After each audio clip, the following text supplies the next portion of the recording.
Salut tout le monde, c'est Étienne, j'espère que vous allez bien. Moi j'ai la pêche, on est au 7e épisode de cette saison 2 de Braise, la chaîne pour faire ses premiers pas en tant qu'indépendant de la meilleure des façons possibles. Le sujet de ce 7e épisode, les marketplaces de freelance. Comment bien démarrer sur ces plateformes, comment stabiliser son business et se démarquer. Il y a un débat qui subsiste avec ces marketplaces. Il paraît que c'est pas le meilleur endroit pour démarrer pour 3 raisons.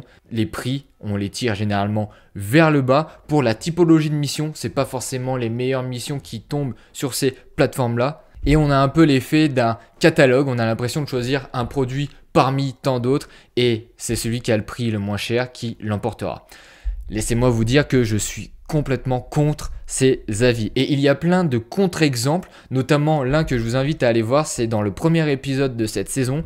Cédric, qui est l'un des top freelance dans sa catégorie sur l'inbound marketing, qui le dit clairement dans la vidéo, il n'aurait jamais atteint un tel niveau dans sa carrière sans avoir débuté avec ces plateformes. Et je commence à prendre cette même direction parce que sans ces plateformes-là, j'aurais jamais acquis la confiance que j'ai aujourd'hui sans avoir eu les premières opportunités de mes premières missions et j'aurais jamais tourné ces vidéos non plus. Donc c'est un sujet qui me tient à cœur. On a tout à gagner à être sur ces plateformes à condition de checker plusieurs éléments. Et ces éléments, justement, on va les voir avec notre fameux invité et je suis heureux aujourd'hui de vous dire que notre invité, en plus d'être interviewé, est le sponsor de cette vidéo. Guillaume, le fondateur de ComeUp. ComeUp, qu'est-ce que c'est? Ça va être important pour la suite de l'épisode de bien cerner ce que c'est une marketplace de freelance. ComeUp, c'est une plateforme française en ligne qui permet de proposer des prestations de services. Tu peux l'utiliser de deux façons.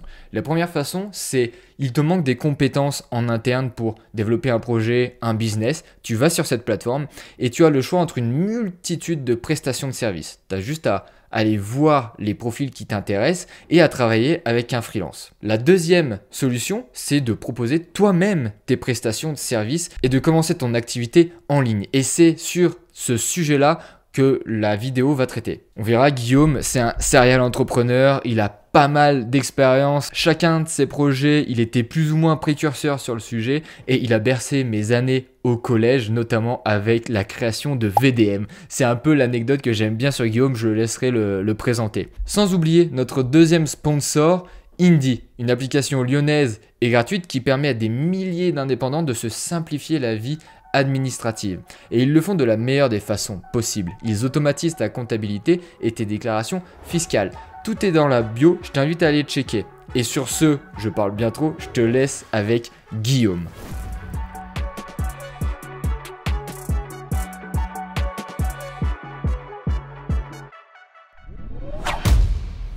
Juste pour te remettre dans le contexte, moi ça fait 4 mois que je me suis lancé en tant que ghostwriter pour les CEO de la tech. Et en fait pour commencer, je me suis inscrit sur ces plateformes du type ComeUp. Et mes 2 premiers clients sont arrivés assez rapidement. Au début je pensais que c'était de la chance, après je me suis rendu compte que ces plateformes, quand tu arrives et que tu es nouveau, elles te mettent volontairement en avant pendant un court laps de temps. Et moi, ces 2 premiers clients m'ont permis d'acquérir de la confiance en moi, d'engranger mes premiers euros. Donc, les freelances qui disent que ce sont des plateformes à éviter absolument, je vais à l'encontre de ce message. Seulement, quand je me suis lancé, j'ai fait plein de boulettes, j'ai mal fixé mes prix, je m'investissais pas assez parce que j'étais pas au courant de ce court délai où les plateformes te mettent en avant. Moi, la question que j'aimerais te poser, Guillaume, c'est quels sont les éléments sur lesquels il faut faire attention quand on se lance sur ce genre de plateforme? Alors, moi, je te retourne une question. Tu as fait n'importe quoi, mais est-ce que tu as fait n'importe quoi par ignorance, en fait? Est-ce que tu as fait n'importe quoi parce que tu t'es lancé à corps perdu dans le truc? Ou est-ce que tu as fait n'importe quoi parce que, disons, en fait, finalement, est-ce que tu t'es renseigné sur la plateforme avant de t'inscrire et avant de poster tes services? Alors, non. Et ben voilà, en fait, c'est très con. Alors, je parle clairement de ComeUp parce que je connais, mais clairement, ça s'adapte presque à toutes les plateformes. Hein. Je ne parle pas que je ne prêche pas pour ma paroisse. C'est des conseils vraiment clairement généralistes et je pense que c'est comme ça partout. Quand on rentre dans un milieu, il y a des codes à connaître. que ce soit sur une plateforme ou même ailleurs. Hein. Si tu ouvres un magasin physique, tu dois connaître la loi, tu dois connaître ce que la mairie impose, tu dois connaître, je sais pas, les gens qui sont autour, tu dois regarder les autres boutiques, il y a plein de choses à faire. Eh ben, sur une plateforme, c'est pareil, finalement. Tu dois connaître comment la plateforme gère, par exemple, la mise en avant des gens, comment fonctionne son algorithme, comment elle marche, tout simplement, quelle commission elle prend, parce qu'il y a des gens qui ne le savent même pas, et ça, c'est con. Comment il rémunère, à quel niveau il rémunère, qu'est-ce que les clients payent, est-ce qu'ils payent des frais en plus, des frais en moins, comment les clients, finalement, appréhendent aussi la plateforme, c'est-à-dire quel est le parcours client, c'est-à-dire comment ils te trouvent. C'est bien d'être vendeur, mais si tu ne connais pas le parcours client, tu ne peux pas t'adapter, puisque tu ne sais pas la vision que le client va avoir de ce qu'il voit. Donc, il y a une très grosse, finalement, recherche à faire sur la plateforme à laquelle tu t'inscris, avant, finalement, de se dire, bon, ok, maintenant, je connais assez le milieu, je vais pouvoir proposer quelque chose. Parce que ça va influer sur la manière dont tu te présentes, le temps que tu vas passer dessus, le prix, et ce que tu vas proposer comme prestation. Donc ça va influer en fait sur tout. Donc déjà, la première chose à faire, c'est de connaître ton milieu et ton environnement par cœur pour finalement que la plateforme, tu puisses l'apprivoiser correctement et t'en servir avec ses points positifs parce que obligatoirement, il y aura des points négatifs. Mais tu vas uniquement t'en servir de manière positive. Et c'est ça qu'il faut trouver. Si tu vois que des points négatifs, bon, bah, tu passes à une autre plateforme, tu t'en fous. Mais ça, tu ne le sauras pas avant d'avoir étudié le truc à 100%. Là, tu soulèves un vrai sujet. Moi, quand je suis arrivé, j'ai pas du tout fait attention à toutes les questions que tu viens de dresser. Je suis arrivé pendant un court laps de temps, j'étais en top position, puis après, j'y étais plus. Après, les mauvaises nouvelles ont commencé à s'enchaîner. Ah, ils prennent une com, et puis cette com, elle est vraiment balèze. Donc, tu vois, si j'avais su tout ça, tout ce que tu viens de me dire, je pense que je me serais un petit peu plus impliqué sur le sujet pour pouvoir avoir plus de portée. Ouais, c'est ça qui va te donner ta force, clairement. Et parce que justement, fuir les plateformes parce qu'on trouve que c'est naze, c'est que ces personnes-là ne se sont jamais renseignées sur les plateformes vraiment pour en tirer le côté positif. Passer que par des plateformes, c'est pas le but. Mais par contre, passer un certain type de business sur les plateformes, si tu le fais bien, tu vas gagner du temps. Le deuxième élément sur lequel je m'étais planté, c'était sur le prix. Bon, évidemment, c'est pas une surprise. Pas mal de freelance se plantent sur le prix, mais on va prendre mon cas par exemple, je me lance dans cette nouvelle activité qui est le ghostwriting, je me lance sur cette plateforme. Toi, quels sont les éléments, quels conseils tu donnes pour fixer ce prix? Donc la première chose, c'est de connaître ton taux horaire. C'est le plus important, c'est ce qui va te permettre justement de savoir si tu veux gagner, j'en sais rien, 20 euros de l'heure, 50 euros de l'heure, 100 euros de l'heure par rapport à ce que tu veux travailler dans la semaine et donc de ce que tu veux rentrer comme argent. Donc il faut déjà avoir une idée de ça. Si tu n'as pas d'idée de ton taux journalier, de ton taux horaire, bah déjà tu ne vas pas pouvoir quantifier tes prestations. Donc comme ça, tu vas te dire, ok, j'ai un taux horaire, je sais qu'une prestation, ça me prend à peu près, je dis n'importe quoi, si je veux refaire un profil, ça va me prendre 6 heures. Donc 6 heures de temps, combien je vais gagner pour 6 heures de temps? Et là, déjà, tu as une base de tarifs. Donc cette base de tarifs, elle va être soit un minimum, soit une target que tu veux atteindre, ça va dépendre où tu te places. Mais quoi qu'il en soit, il ne faut pas que tu sois trop en dessous ou trop en dessus. Et cette target, elle doit bien sûr être cohérente avec ton marché. Donc là, il faut bien sûr aussi regarder un petit peu la concurrence. Donc ça ne sert à rien de casser les prix au début parce que le client ne va pas avoir confiance quand tu casses les prix. Ça ne sert à rien non plus de faire à des prix démesurés parce que tu commences et tu n'as pas de... Disons, t'as rien pour justifier ces tarifs-là. Mais quoi qu'il en soit, tu peux pas... C'est une base de travail. Donc tu peux aussi te baser sur ce que font les autres, clairement, mais attention, souvent sur les plateformes, ce que font les autres ne sont pas forcément déjà faciles à comprendre. Je prends l'exemple de ComeUp, tu vois. Souvent, les top vendeurs commencent avec des tarifs qui sont donc le tarif de base, peut-être à 10, 15, 20 euros le tarif de base. Mais en fait, ils ne font jamais quasiment ce type de prestations. Les prestations commandées par les clients, c'est souvent des options. Donc, il faut penser que toi, tu vas te dire mais en fait, ils vendent très peu cher, mais via les options, tu peux vraiment vendre beaucoup plus cher. Donc, tu ne sais pas vraiment à combien ils vendent. Et ça, c'est important. Et je parle de ComeUp, Fiverr, c'est la même chose. Hein. Tu as des gens qui commencent à des tarifs très bas, mais la première prestation est tellement basse que les gens ont besoin de plus que ça, donc ils la commandent jamais. Ça fait un prix d'appel qui est un peu inutile.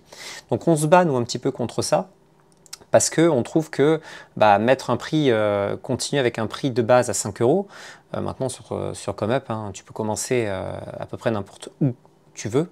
Tu n'es pas obligé de commencer à 5 euros si tu le souhaites. Mais on force les gens à se dire, mais pour votre prestation de base, commencez beaucoup plus cher, sinon c'est con.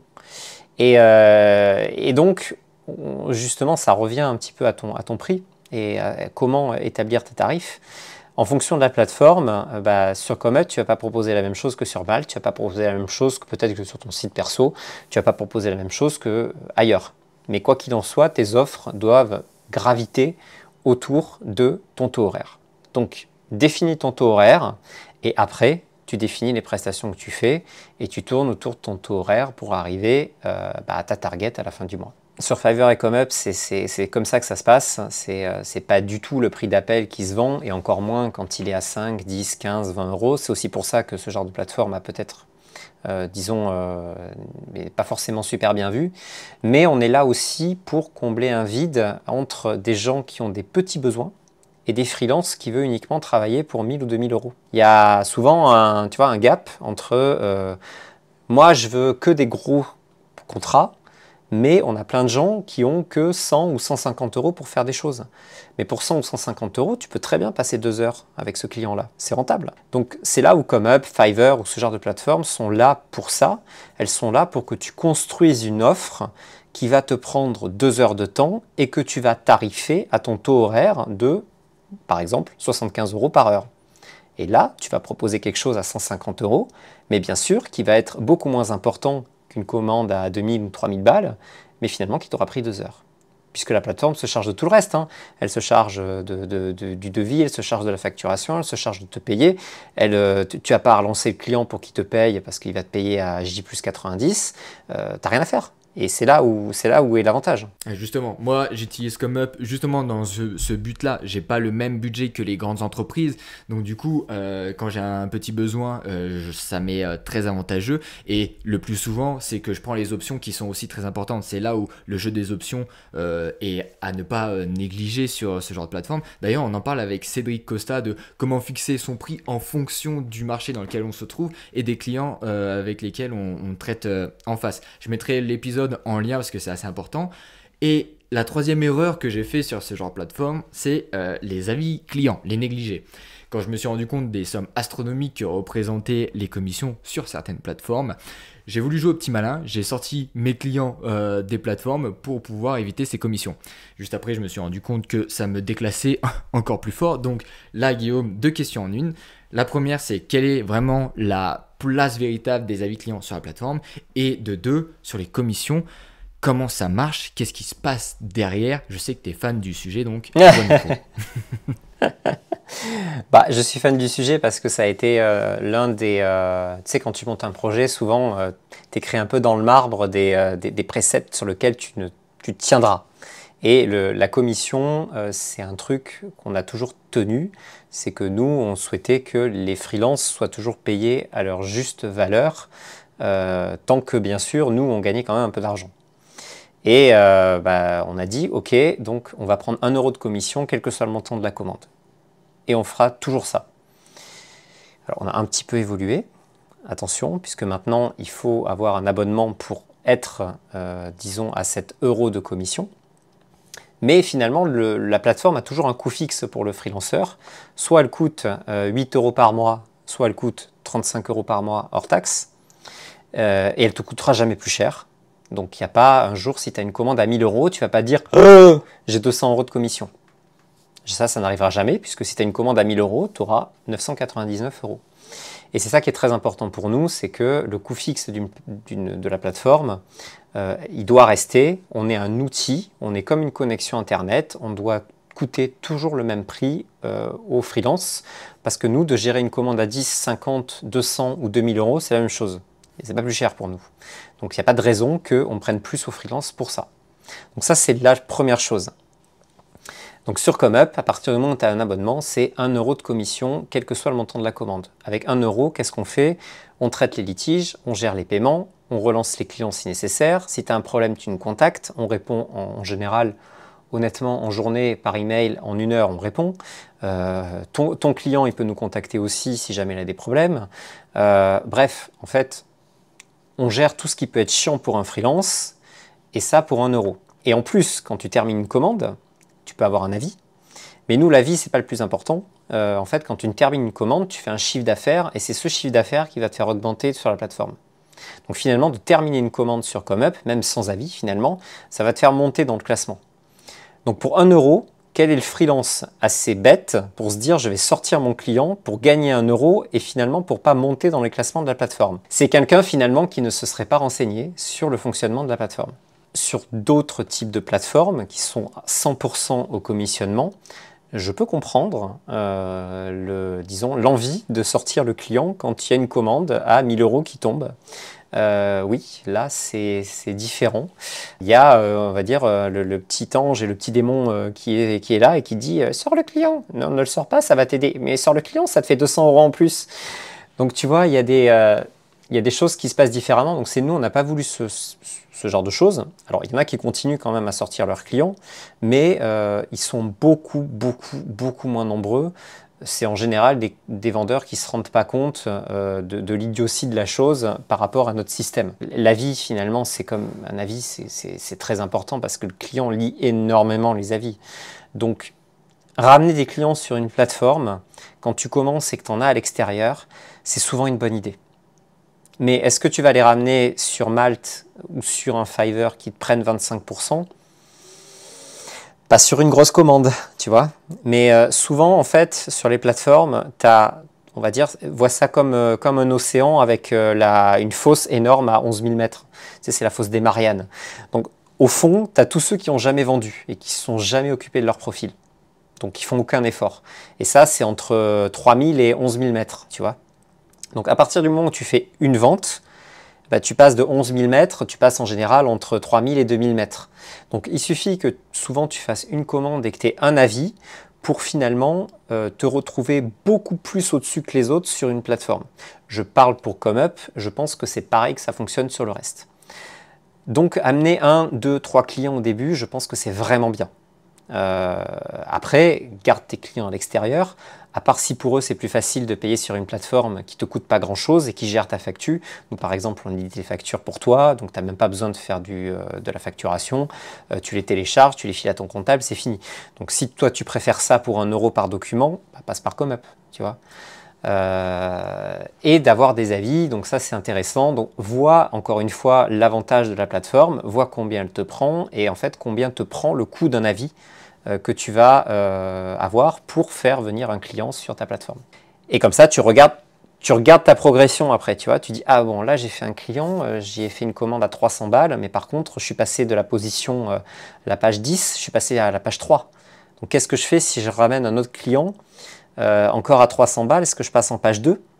Et là, par contre, dès que tu passes en page 2, peut-être que tu vas avoir du trafic entrant amené par la plateforme disons en quantité plus importante.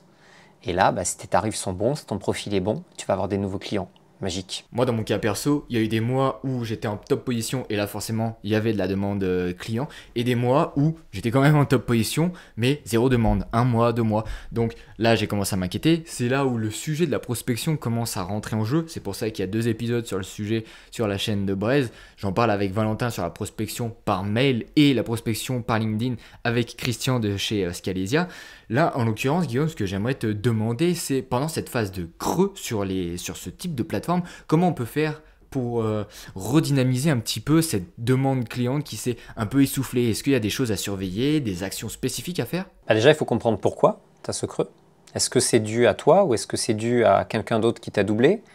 Est-ce que quelqu'un d'autre a pris ta place en mettant à jour peut-être ses services et son prix, qui a attiré plus de clients? Tu peux aussi demander aux autres vendeurs de la plateforme. En général, les autres vendeurs, tout le monde parle assez facilement, hein. Donc, rien ne te coûte d'aller demander. D'ailleurs, sur ComeUp, il y a un Discord ouvert à tous les vendeurs. Tu peux discuter avec les autres vendeurs, savoir si c'est commun, si justement c'est uniquement ton service qui pose problème. Donc, il faut comprendre pourquoi, déjà. Donc si après tu es en plein mois d'août, je pense qu'il ne faut pas trop t'inquiéter. C'est que tout le monde est en vacances, C'est souvent ça. Après, si je prends les services de rédaction, par exemple, tu te doutes bien qu'avec ChatGPT, les services de rédaction, ce pas les rois du monde actuellement. À part ceux qui font vraiment du très premium. Donc là, oui, si tu fais des services qui ont été potentiellement remplacés par d'autres outils, c'est évident que tu vas plus avoir aucun prospect rentrant. Donc il faut évoluer. Est-ce que c'est pas le moment pour créer d'autres offres? Voilà, hein, si tu vends un iPhone pendant 10 ans, peut-être qu'il faut créer des AirPods au bout d'un moment. C'est bête, hein, mais finalement, c'est aussi des évolutions logiques du marché. Pourquoi tu n'as plus de demandes entrantes sur LinkedIn?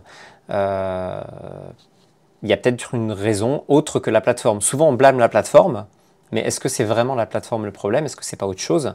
Nous, par exemple, les vendeurs de rédaction se sont beaucoup plaints en disant ouais, ComeUp c'est nul, j'ai plus de ventes via ComeUp, mais en fait c'est pas nous le problème, tu vois. Le problème est extérieur à ça, c'est tout le modèle économique de la rédaction qui est en crise, parce qu'il faut évoluer, c'est tout. Ça va les obliger à évoluer. T'anticipes un peu ma question d'après, c'est comment tu fais pour analyser les prochaines tendances. Tu vois, cet effet de levier, il est réel, il est concret. Moi, je l'ai vécu en tant que ghostwriter, où j'ai un peu switché ma présentation, l'offre que je vendais, mon package, où vraiment j'ai attiré une cible plus spécifique, où j'ai eu vraiment une évolution sur la demande. Donc, comment tu fais cette veille? J'imagine qu'en plus sur ComeUp, il y a tout ce qu'il faut. Tu analyses les top vendeurs, tu regardes ce qu'ils vendent, comment ils le font, tu adaptes le discours. Si tu vois des services qui émergent et qui commencent à vraiment grimper, voilà, il faut regarder assez souvent, hein, mais c'est là où ça devient intéressant. Donc c'est vrai que tu vas peut-être créer des services qui n'auront pas trop de demandes au début, mais s'ils ont de l'avenir, tu seras directement bien placé quand il y aura une vraie demande. Et clairement, on voit comme ça des catégories ou des services qui commencent à émerger. Et après derrière tout le monde s'y met, on voit que la demande augmente et ça fait effet boule de neige, et comme on dit, c'est dans la rue des bouchers qu'on vend le plus de viande. Mais bon, si tu es le dernier boucher à arriver, c'est pas là où tu vas vendre le plus de viande. il faut être parmi les premiers et ceux qui ont été installés. Donc c'est pour ça que c'est vrai qu'il est très important de tester des produits, tester des services, tester des façons de se présenter. Si tu es sur Malte et que tu as toujours le même profil depuis 10 ans, il est peut-être temps aussi d'évoluer et de se dire, de se bouger. Il faut faire du test and learn, il faut voir ce qui marche, il faut voir ce qui attire les clients. Il faut faire peut-être des petites campagnes de visibilité pour attirer des clients sur ton profil ou sur ta landing page qui sera un service ComeUp, et voir le nombre derrière de personnes qui te contactent. Donc clairement, c'est du marketing, hein, et il faut agir en tant que tel. Et c'est ça aussi qui est difficile quand tu es freelance. Toi, ce que tu veux faire, c'est ton métier. Mais derrière, tu en parleras sans doute dans tes épisodes de prospection, hein, mais derrière, tu as un gros travail quand même de marketing qui est à faire. Et c'est souvent ça qui est un petit peu laissé pour compte, et qui, finalement, les meilleurs vendeurs, c'est pas les meilleurs spécialistes dans leur domaine, hein. Ça sera les meilleurs marketeurs, hein, en fait. C'est eux qui vraiment vont arriver à marcher. Est-ce que tu veux être un bon vendeur mais qui présente mal, un mauvais vendeur mais qui présente bien, ou quelqu'un qui fait bien les deux? Tu fais rarement bien les deux, mais moi je préfère être finalement quelqu'un d'un peu moins bon dans ma catégorie, mais qui finalement est très bon en marketing, parce que c'est ça qui va me permettre d'avoir le plus de ventes, hein. En fait, t'as tout dit. Les meilleurs freelances sont ceux qui se vendent le mieux. Quand tu regardes les grosses boîtes en fait, qui font du cash, le premier poste de dépense, c'est pas la production de leur métier même, c'est le marketing, c'est la vente, parce que c'est comme ça que le client rentre et c'est comme ça qu'on génère du cash. Écoute Guillaume, je te remercie, t'as répondu à toutes mes questions avec brio. Franchement, tu nous as apporté un paquet d'insights, j'espère que ça aidera les gens. Et sur ce, je te dis à très vite. Eh bien écoute, salut, merci pour tout et à bientôt.